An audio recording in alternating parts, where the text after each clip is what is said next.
Salam sejahtera sahabat GKI. Kembali berjumpa dengan saya Pendeta Eko Priliadona Susetio dengan basis pelayanan GKI Tanggamus Lampung. Sapaan Gembala kali ini akan mengambil tema menghadapi tantangan dengan sabar. Nas Alkitab terambil dari Injil Yohanes pasal 11 ayat 48. Namun sebelum kita membaca Alkitab, mari kita berdoa bersama. Ya Tuhan kami, Allah yang maha mulia, pada saat ini dengan hati penuh syukur kami datang menyembah-Mu. Kami memohon kiranya roh hikmat-Mu menyiapkan hati dan akal budi kami untuk menyambut firman-Mu, agar kami yang fana ini dapat mengerti kebenaran sabda-Mu. Kami berdoa di dalam nama Tuhan Yesus Kristus. Amin. Firman Tuhan dalam Injil Yohanes pasal 11 ayat 48 berbunyi, apabila kita biarkan Dia, semua orang akan percaya kepadanya dan orang-orang Roma akan datang dan merampas tempat suci kita serta bangsa kita. Sahabat GKI yang terkasih, saat ini kita hidup di zaman yang penuh paradoks. Kejujuran yang seharusnya dihargai justru sering dianggap ancaman. Orang yang berani berkata benar kerap menjadi sasaran fitnah, pengucilan, bahkan penganiayaan. Terjadi di dunia kita.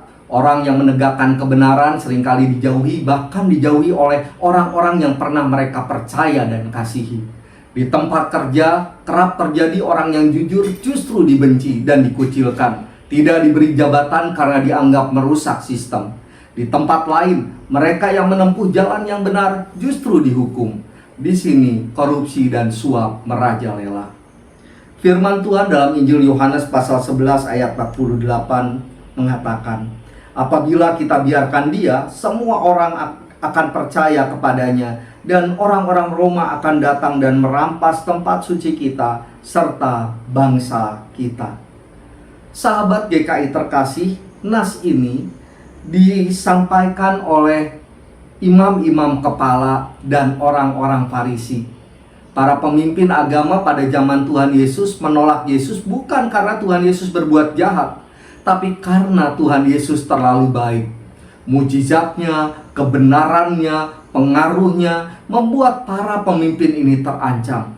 Inilah pola yang berulang sepanjang sejarah. Kebenaran seringkali mengganggu sistem yang rusak.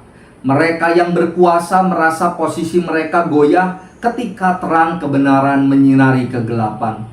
Yang mengerikan adalah penolakan ini tidak dilakukan oleh orang-orang yang tidak beragama, tetapi dari para pemuka agama sendiri.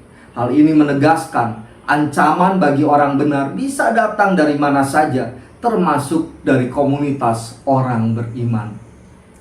Di tengah segala ancaman yang ada, di tengah segala tekanan yang menghimpit, Tuhan Yesus tidak melarikan diri. Ia memilih untuk menghadapi tekanan yang ada dengan tenang dan penuh kasih, dan dengan mata yang tertuju kepada kehendak Bapa di surga. Inilah teladan yang hendak Tuhan Yesus sampaikan kepada kita. Meski dibenci, diancam, Tuhan Yesus tidak memadamkan cahaya kasih Allah. Ia terus mengajar, mengasihi, menyembuhkan yang sakit, bahkan Ia terus menjadi berkat bagi dunia. Semua terjadi karena Tuhan Yesus tidak pernah mengandalkan kekuatannya sendiri. Ia selalu bersandar kepada Bapa di surga. Setiap saat Ia selalu berdoa kepada Bapa, dan Bapa itulah sumber kekuatan dan kesabarannya. Selain itu, Tuhan Yesus pun tahu akan misinya. Ia tahu mengapa Ia ada di dunia, yaitu untuk menggenapi kehendak Bapa. Dan kehendak Bapa adalah keselamatan bagi umat manusia, meski itu artinya Ia harus mati di atas kayu salib. Kerinduan untuk menyenangkan hati Bapa itulah yang membuat Tuhan Yesus berani menghadapi pencobaan dan bertahan menghadapi cobaan yang menerpa. Sahabat GKI yang terkasih, dunia sering keliru dalam memahami kesabaran. Kesabaran sering dianggap sebagai sikap pasrah yang lemah. Orang yang sabar kerap dianggap lemah dan tidak berdaya. Padahal dalam perspektif iman, kesabaran adalah kekuatan aktif, sebuah pilihan sadar untuk bertahan dalam kebenaran meski tekanan datang menerpa.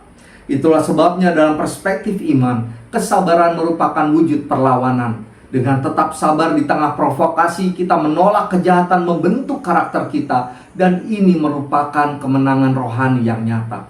Kesabaran juga merupakan wujud pertumbuhan iman.